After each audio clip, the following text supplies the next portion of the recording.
Beyond the bustling cities and concrete jungles lies the heart of America. Stories of families, farms, and individuals that have worked the land for generations, and the machines that represent an attachment to the family legacy. Steiner's Stories Across America is an adventure to uncover these stories and traditions that have played a part in making America so special. So let's get started with your host, Amanda Trudell. Hello everyone, and welcome to the next episode of Steiner Stories Across America. I'm your host, Amanda Trudell, and we are bringing you part 2 of the Beyond the Block George Schaaf documentary. Be sure to hit subscribe, share this with your friends, and enjoy the show.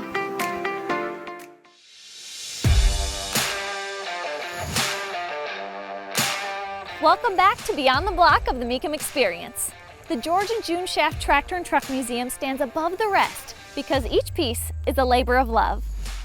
When he sets his mind to restoring it, I really think he just goes full. You know, he goes all out. I would say it's probably some of the best restored stuff there is around. And you usually don't see that with big prairie tractors, you know, with all the iron and the equipment it takes to do that, and the time it takes to do that. I wish I had the patience to do something like that, or the skill, you know, but that my talent doesn't go that far. People come here and look at our restorers of cars, trucks, and they can't believe how well they do. Compared it to others, his are the best. A lot of times when people fix tractors, it's like, well, we can't do it this way because it costs too much money. We can't do it this way because it costs too much money. George wants to do it right. Years ago, you could tell a George tractor when it showed up just because it looked so much different than the other ones that were out there. The look, the quality set it apart. People were doing a nice job in the 70s, the 80s, 90s on cars, but nobody had seen it yet on a tractor. I would say that George was one of the first people who really raised the bar on tractor restoration. Now it's evolved to the fact where, you know, we buy that and it becomes much more valuable that they're spending a lot of money on it. So now it's like they come here and they look at the tractors and they see what the standards are, then they go home and they try to make theirs to George's standards.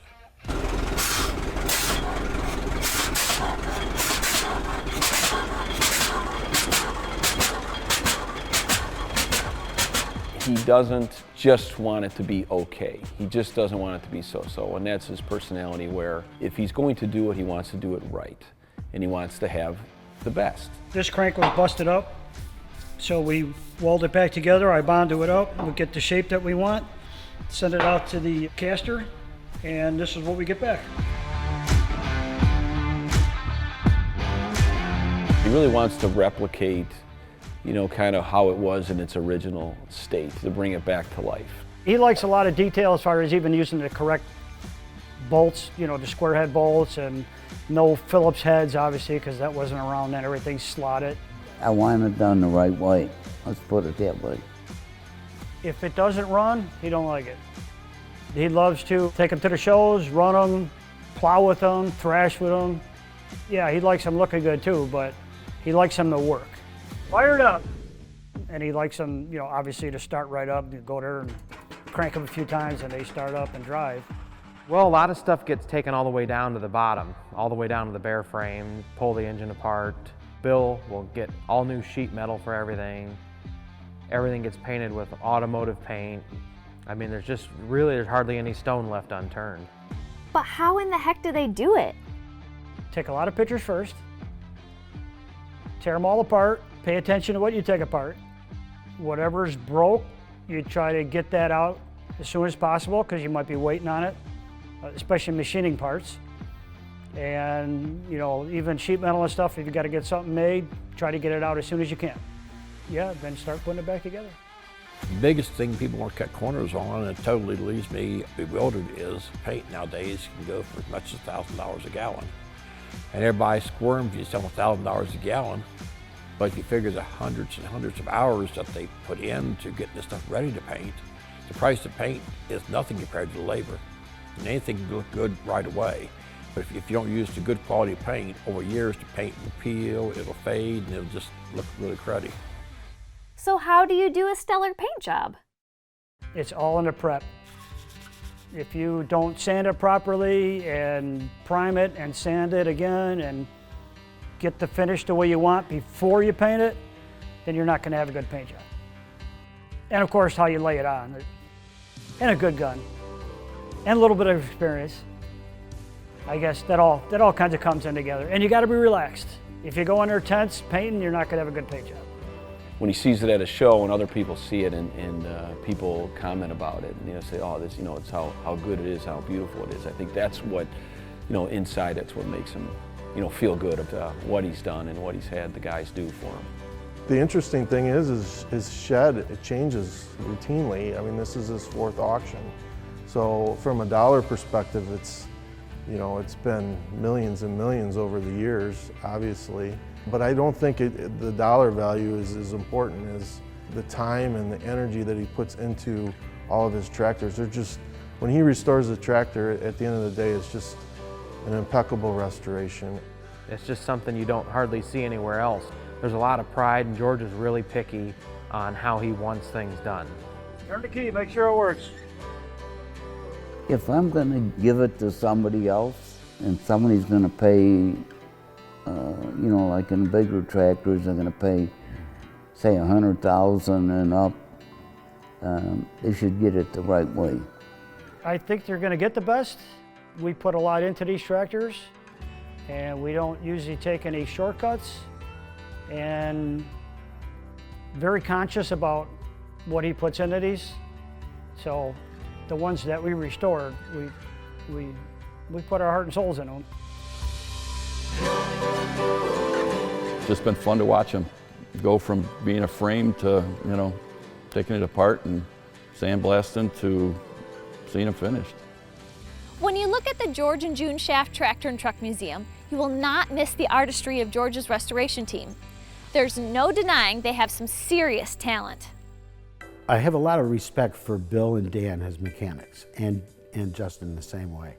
They're very knowledgeable in this old equipment. In fact, the other day, I was here and I was talking to Justin as he was pulling on wrenches, and I said, what is the torque on that bolt?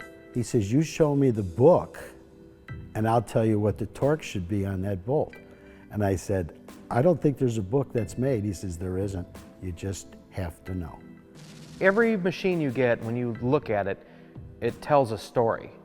But being able to read the book that's where the trouble comes in sometimes, is can you read the book? And sometimes if you work together with other people and we'd all put our heads together on this stuff, we could figure out, okay, this piece goes with that piece is missing. So, what are we gonna do here? For some of these really rare tractors, there always isn't a reference, there isn't a book, there isn't anything. You just have to use common sense and building practices of the time. I understand the 1938 Monarch Sno-Motor is a perfect example of this. So I found that Sno-Motor for him out in Lake Tahoe. We didn't even know what it was. It had the big tag on the back of it, so we knew it was called a Sno-Motor, but just thought it would be interesting to fix up because it was so unique. I get the Sno-Motor back here and we start working on it, and it only had the front half to it, just the Sno-Motor part of it. Nobody could figure out how it turned, but it had cables hanging out of the back of it. I said it has to articulate. How are you going to make a single track turn left or right? You have to make it hinge in the center to make it go one way or the other. His housekeeper, Deb, she found a magazine or something, showed a picture of it on the front of the magazine, showed the sled behind it, showed how it articulated. There's a couple other machines out there that are similar to it, but they went to a dual track design because the steering on them isn't that good. And I don't think any of them are really a regular production. They were all kind of hand built for a specific purpose. Whether it was to haul skiers or equipment in a lot of snow, there's no argument on how people feel about it. It's cool as hell. I promise we have a lot more coming up that will give you the same reaction on Beyond the Block.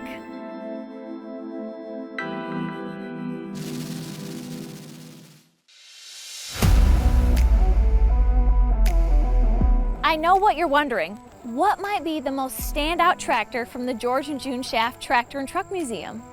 The little oak. That's an unusual one. It's a super rare tractor and possibly the only one that exists. The ones that are rare are the ones that were failures. Wait, what? There was just a lot of awkward things about it, so that's a rare tractor because it just didn't pan out. It's restored beautifully. It also has the factory plow option behind it. The plow was part of the tractor, so you had to use it for plowing. You couldn't really use it for a lot of other things just because it was dedicated to a plow. It's very much ahead of its time. Advertises the one-man tractor. You see a lot of people, they got to start them with a big flywheel, and this has got the lever, right next to the operator, so he can do it all himself, and then he can lower the plow, which is way ahead of its time.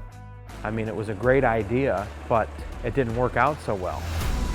This is really styled. If you put yourself back in the teens, it was very, very advanced.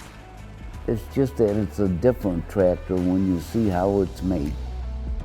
I knew about that tractor quite a few years before I bought it. So when it came up for auction, I went after it, and I got it.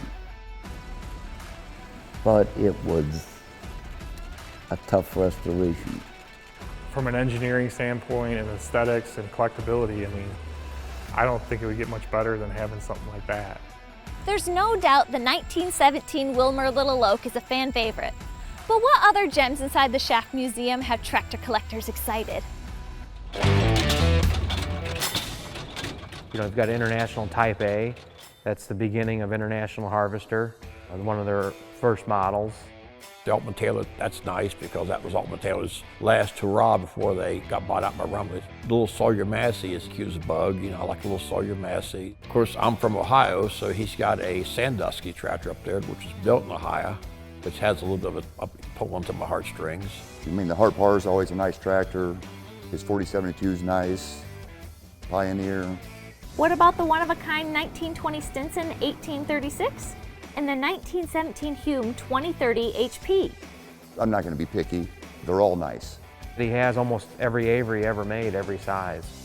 Nobody's ever done that.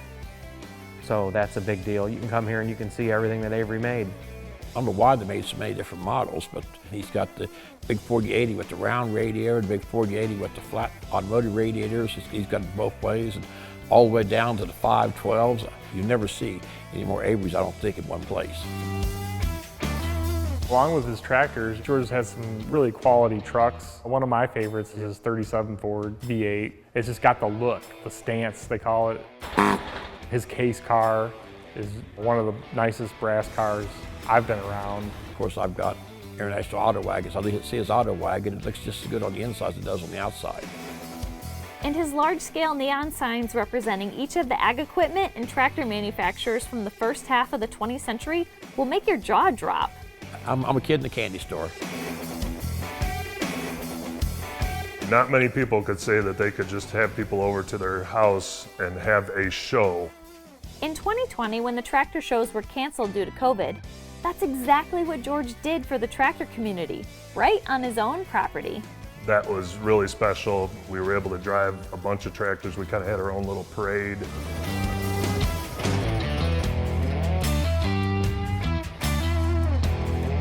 That was a really, really nice time. If you haven't noticed, there are two names listed on the Schaaf Tractor and Truck Museum. June Schaaf is George's late wife who passed in 2004. Whatever George was up to, June was sure to be right there with love and support. She was a very nice lady. Well, like out at the shows, you want a water, you want a sandwich. Just as nice as pie. You couldn't get any nicer. She was very down to earth. She was very common. She was a great person, great to talk to. I think she was George's best friend. My mom was kind of like the glue. She just did everything for the family. She was the voice. Very different than my dad, right?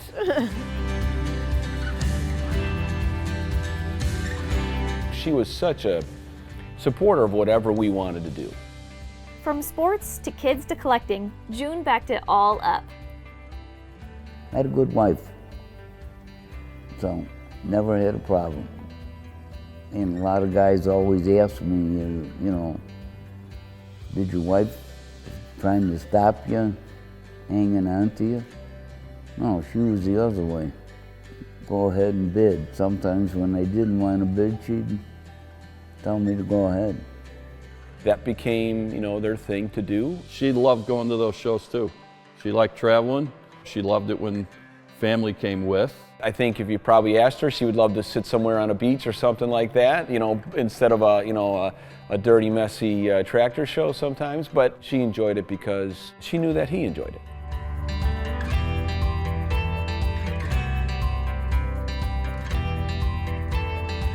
Anything they could do together, I think that's what made them happy.